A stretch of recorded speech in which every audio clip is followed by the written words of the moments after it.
하나님 말씀은 창세기 28장 20절에서 22절 말씀입니다. 야곱이 서원하여 이르되 하나님이 나와 함께 계셔서 내가 가는 이 길에서 나를 지키시고 먹을 떡과 입을 옷을 주시어 내가 평안히 아버지 집으로 돌아가게 하시오면 여호와께서 나의 하나님이 되실 것이요 내가 기둥으로 세운 이 돌이 하나님의 집이 될 것이요 하나님께서 내게 주신 모든 것에서 10분의 1을 내가 반드시 하나님께 드리겠나이다 하였더라. 아멘. 야곱의 인생 여정을 통해서 하나님께서 또 우리에게 어떤 응답을 준비하셨는지 오늘도 말씀 확인하겠습니다. 야곱이 하나님 앞에 기도했던 내용이지요. 하나님, 약속하신 말씀이 성취되게 하시옵소서. 가장 중요한 말씀입니다. 하나님께서 약속하신 그 말씀이 무엇인지, 하나님의 말씀이 성취되어진다면 최고의 응답일 것이고 세상이 감당할 수 없는 응답이 될 것입니다. 가장 먼저 우리가 확인해야 될 부분이 또 우선적으로 중요하게 우리가 확인해야 될 부분입니다. 하나님은 야곱을 먼저 부르셨는데 아무런 조건 없이 부르셨습니다. 무조건적으로 하나님께서는 야곱을 부르시고 또 하나님의 자녀 삼으시고 하나님이 말씀을 주시고 그 말씀이 성취되어지도록 인도해 오셨습니다. 하나님 자녀의 신분이었습니다. 우리에게 있어서도 가장 중요한 것입니다. 어떤 것을 시작하기 전에, 기도하기 전에 그 어떤 것들을 하기 모든 것들 이전에 우리가 확인해야 될 부분입니다. 하나님께서 무조건적으로 나를 선택하시고 나를 부르시고 하나님의 자녀 삼으시고 하나님께서 모든 언약을 담아두셔서 그 언약을 붙잡고 기도할 수 있도록 자녀의 신분을 주셨습니다. 그래서 우리는 하나님께서 나를 먼저 부르신 나의 조건, 내가 가진 조건, 내가 가진 그 어떤 것이 아니라 하나님이 그냥 무조건적으로 야곱을 선택하시고 야곱 인생에 인도하시고 함께 하셨던 것처럼 오늘도 저와 여러분에게 함께 하시고 계십니다. 하나님의 자녀로 부름을 받았는데 왜 하나님의 자녀는 계속해서 문제가 오는 걸까요? 어려움이 계속 오는 걸까요? 하나님 분명한 계획이 있기 때문에 그 정확한 언약, 정확한 하나님의 계획을 우리에게 담으시고 우리에게 확인시키시고 우리를 그 방향으로 인생을 틀어가시는 것입니다. 그리고 응답받을 수 있도록 우리를 하나님의 그릇으로 응답의 그릇으로 하나님의 계획이 성취되어지는 그 그릇으로 저희를 하나님께서는 부르셔서 그릇을 준비해 가시는 것이죠. 야곱이 형과의 갈등, 그 갈등을 통해서 야곱은 언제나 도망가는 것이 야곱의 선택이었습니다. 야곱의 그릇이었고요. 야곱의 캐릭터였습니다. 그런데 이 문제가 와서 분명히 본인의 인본주의를 통해서 문제가 왔고 그 문제를 피해서 삼촌 라반, 엄마의 고향으로 도망을 가게 됩니다. 그 도망을 갔는데 야곱이 쓰는 잔머리는 비교가 되지 않을 만큼 삼촌 라반은 더 잔머리의 고수였습니다. 대가였습니다. 품삯을 깎게 되고 또 와이프를 결혼시켜주는 조건으로 하는데도 계속해서 엉뚱한 그 삼촌의 욕심을 채우고 삼촌이 야곱을 이용하는 방향으로 계속해서 머리를 썼습니다. 그러니 이제는 더 이상 야곱이 그곳에 머물기가 어려운 거죠. 또 선택합니다. 도망이라고 하는 것을 또 피해가는 것을 선택하게 됩니다. 그래서 도망을 가게 되고요. 그 도망을 가기 전에 결국에는 하나님께서 야곱에게 인본주의에서 벗어나도록 인본주의 쓰지 않도록 하나님은 야곱에게 계속해서 문제라고 하는 방법으로 야곱의 그릇을 변화시켜 가고 있었습니다. 그래서 내가 머리 쓰지 않아도 내가 잔머리 쓰지 않아도 고민하고 내가 어떻게 해야 되나, 내가 어떻게 성공해야 되며, 내가 어떻게 원수 갚아야 되며, 내가 어떻게 이 갈등을 해소해야 되냐라고 하는 부분 고민하고 갈등하기 이전에 하나님이 왜 나에게 이 사건을 허락하셨는지 하나님 자녀의 신분으로 돌아가서 하나님 자녀의 그 신분을 확인하는 기도를 하나님 앞에 하는 것이 더 중요합니다. 그래서 인본주의에서 벗어나게 하시고 인본주의에서 갱신하게 하신 사건이었습니다. 두 번째로 라반을 피해서 이제 고향으로 돌아가려는 그 어귀에서 소문을 듣게 됩니다. 얘기를 듣게 됩니다. 정탐꾼을 통해서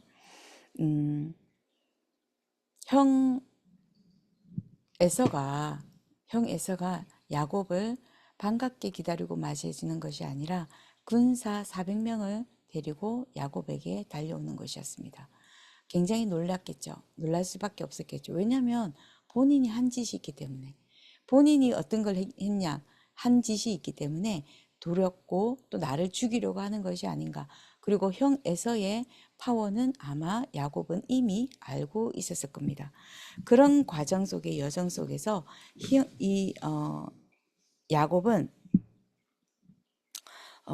기도를 처음 하게 됩니다. 모든 것을 재산을 많이 불려서 집으로 돌아가는 그 시기였지만 야곱은 그때 하나님 앞에 무릎 꿇고 기도하는 시간을 가지게 됩니다. 모든 가족들, 모든 식솔들을 다 먼저 보내놓고 혼자 하나님 앞에 무릎 꿇는 시간, 오직 그리스도 바라보는 시간, 그 시간을 가지게 됩니다. 오직에 체험하고 기도를 체험하는 시간이었습니다. 우리가 작은 문제, 작은 사건 하나가 내 앞에 딱 나타나면 우리는 고민이 먼저 되고 걱정이 먼저 되고 짜증이 먼저 올라옵니다.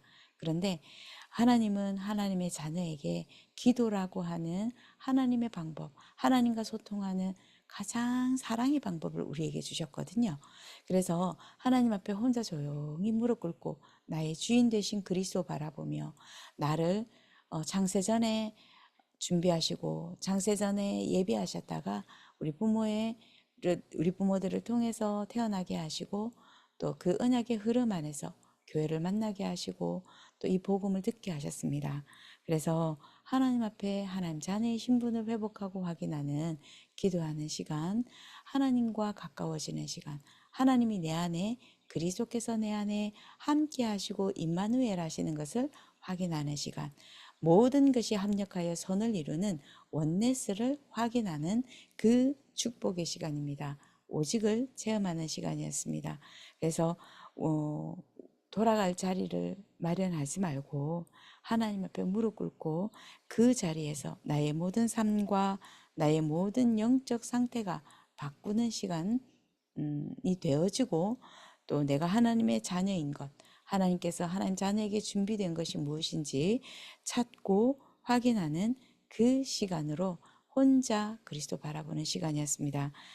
그랬더니 에서가 달려와서 야곱을 끌어안고 웁니다. 만남 재회에 대한 그 감격을 포옹과 눈물로 확인을 시켜주는 것이죠. 그러면서 같이 가자라고 했더니 그때도 야곱은 형과 함께 가지 않습니다. 세겜에서 머물고 그 세겜에서 이제 자리를 정착하게 되는데 그때에도 딸 디나에게 사건이 일어납니다. 그 지역의 추장에게 문제와 사건이 성추행을 당하게 되는 거죠.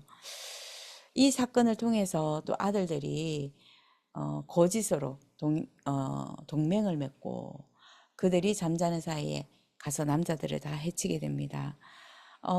그 사건 이후로 원수가 되어질 수밖에 없죠. 생명이 또 위협을 느끼게 됩니다. 그때에 야곱은 또 많이 달라져 있었던 야곱이었습니다. 하나님께서 많은 영적 힘을 주셨고 또 함께 하시는 임마누엘을 체험하게 하셨고 기도를 체험하게 하셨던 터라 이제 베델로 올라가서 하나님 앞에 예배를 회복했습니다. 제단을 먼저 쌓았습니다. 하나님 앞에 예배했던 그 야곱이 결국에는 그 예배하는 동안에 가정 가문으로부터 내려왔던 흑암과 모든 불신앙이 꺾여지고 흑암이 무너지는 완전 모든 것이 근본적인 것이 회복되고 근본적인 힘을 찾는 예배가 회복되어졌던 시간이었습니다. 그래서 그 예배를 통해서 하나님의 사람을 하나님의 사람답게, 하나님의 자녀를 하나님의 자녀답게 하나님께서 바꾸셨습니다. 이것이 축복의 여정입니다. 우리가 하나님 앞에 예배할 때 불신앙이 꺾여지고요. 우리가 하나님 앞에 예배할 때 흑암이 꺾여집니다. 하나님의 나라가 임하는 시간이 되어지는 것입니다. 하나님의 나라가 임하게 되니까 하나님의 나라가 임하여지니 하나님이 하나님의 언약과 하나님의 계획을 성취해 가시고 이루어져 가는 것을 보게 되는 것입니다. 우리가 오직 그리스도 안에서 예비된 여정으로 인도를 받는 교회, 오직 그리스도 안에서 예비된 하나님의 여정으로 인도받는 성도, 렘넌트. 야곱은 12지파의 축복으로 하나님이 그 여정을 인도해 가셨습니다. 우리에게 있어서도 237과 5천 종족을 향하여 그 현장을 위하여 영원한 제자로 하나님께서 우리를 부르셨습니다. 모든 현장을 준비하시고 영원한 제자로 12제자를 남겨놓으셨던 예수 그리스도. 우리가 다시 한 번 더 237의 그 언약을 붙잡고 모든 인간이 가질 수밖에 없는 그 문제와 고통 안에서 하나님의 자녀의 신분을 확인하고 기도를 체험하고 예배를 회복해서 참된 예배, 오직 하나님께 영광 돌려드리는 참된 예배를 회복하는 하나님의 자녀의 신분과 권세를 회복하고 누리는 날, 그리고 그것이 응답이 되는 한 주간. 그래서 하나님이 내게 맡기신 모든 현장과 하나님이 내게 주시겠다고 약속하신 237과 5천 종족을 살리는 참된 그 여정을 가는 우리 성도들이 되어질 수 있도록 새로운 성전 이전을 두고 하나님이 이 여정을 준비해 놓으셨음을 믿고 다시 한 번 더 그 지역과 또 만나는 모든 사람들을 통해서 인본주의가 무너지고 또 인본주의가 무너지면서 하나님 자녀의 신분 확인하고 또 모든 문제와 어려움 속에서 기도를 체험하고요.